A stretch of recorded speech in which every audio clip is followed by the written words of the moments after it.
अपने दाम्पत्य जीवन में जो व्यथा हो रही है, जो कारण बना हुआ है आपके दाम्पत्य जीवन में अलगाव होने का, पति पत्नी में दूरी होने का, अपनी पत्नियों से निरंतर वाद विवाद होता है, या उनकी स्त्री रूठ करके नाराज हो करके अपने मायके चली गई हैं, फोन पे वार्ता भी नहीं होती है, स्थिति ये हो गई है कि तलाक तक मामला पहुंच गया है, कोर्ट में मामला पहुंच गया है।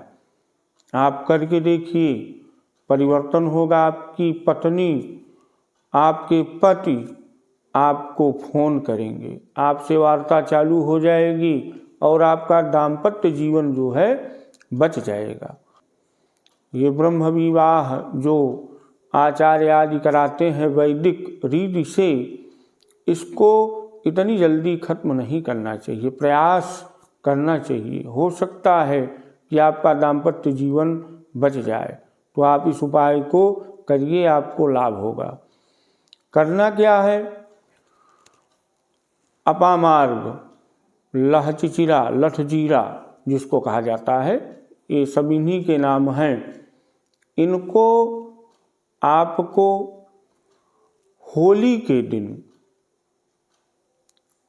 हाथ में तो नहीं, किसी पात्र में या थाली में या लिफाफा में पूजन की सामग्री को रखना है। पूजन की सामग्री क्या होगी? एक शीशी में गंगाजल, चंदन, हल्दी, रोली, अक्षत, पुष्प, धूप, दीप, भोग प्रसाद, पान सुपारी और एक सिक्का, ये आपको रख लेना है।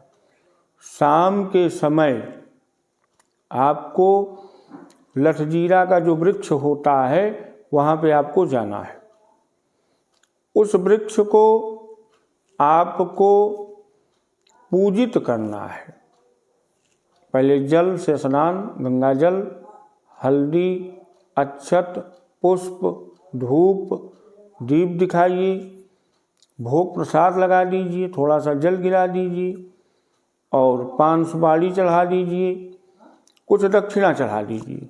दक्षिणा चढ़ाने के बाद आप जो है मानसिक रूप से व्यक्त करिए कि हमको ये परेशानी है, आपके द्वारा ये परेशानी से हमको, हमारे परिवार को मुक्ति मिले, हमारी पति पत्नी का संबंध पुनः मधुर हो जाए।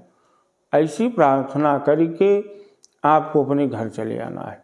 दूसरे दिन आपको स्नान करने के बाद गीले वस्त्र में, आपको वस्त्र चेंज नहीं करना है, गीला वस्त्र हो, उसी वस्त्र को धारण करके और एक खुरपी या कोई ऐसी जो है वस्तु लेके जानी है नुकीली, जिससे आप उस वृक्ष को खोद सकें। उस वृक्ष को आप निकाल लीजिए, जल सहित निकालना है। निकाल करके आप अपने घर को ले आइए। एक लोहे की कड़ाही में या किसी लोहे के बर्तन में मिट्टी को साफ करने के बाद उसको कूट डालिए। इतना कूटिए कि जो उसका रस है वो अलग हो जाए। उस रस को आपको पुनः किसी लोहे के बर्तन में रख लेना है।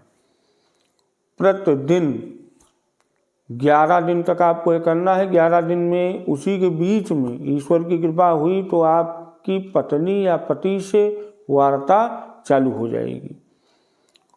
लोहे के बर्तन में पुनः आपको इस रस को रख लेना है और 11 दिन तक इसी रस का आपको तिलक लगाना है। दाहिने हाथ के इस अंगूठे से तिलक लगाना है। जिनके लिए आप इस उपाय को कर रहे हैं उनका चिंतन करके तिलक लगाना है। 11 दिन तक आपको ये करना है। इसी बीच में आपको जब फोन आ जाए तो फिर आप जो है वाणी के द्वारा जो आपकी पत्नी या पति हैं क्या किए हैं वो सब भुला करके, देखिए बात को बढ़ाइएगा तो बढ़ाइएगा जो है फिर विवाद हो जाएगा। तो आपको पीछे जो पूर्व में हुई बातें हैं उनको भुला करके और उनसे जो है वार्ता को आगे बढ़ाना है, जिससे आपका दाम्पत्य जीवन सुखी हो।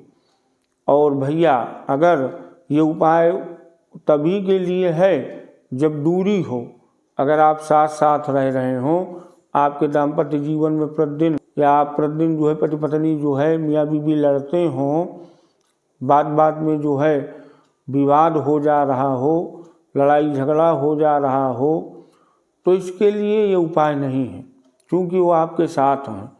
जिनसे दूरी हो गई है, बात नहीं हो पा रही है, एक दूसरे को पसंद नहीं करते हैं, देखना पसंद नहीं करते हैं, बात करना पसंद नहीं करते हैं, ये उनके लिए उपाय है।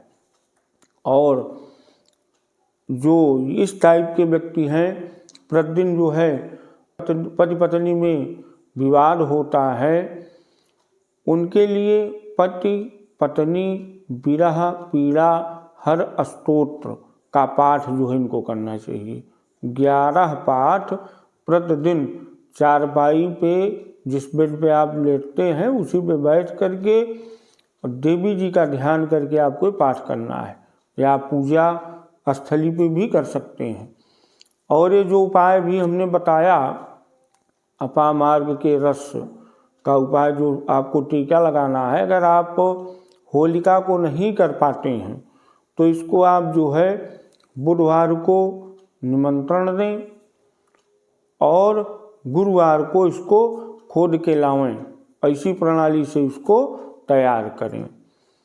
होलिका के दिन अगर इसको किया जाता है तो जो इसका प्रभाव है वो 100% प्राप्त होता है, उसका प्रभाव जो है 100% आपको मिलता है। और जो ये और समय में जो है खोदा जाता है, इसका जो लाभ है ये उसके अनुपात में कम मिलता है। तो आप सभी प्रियजनों को होली की हार्दिक मंगल शुभकामनाएं।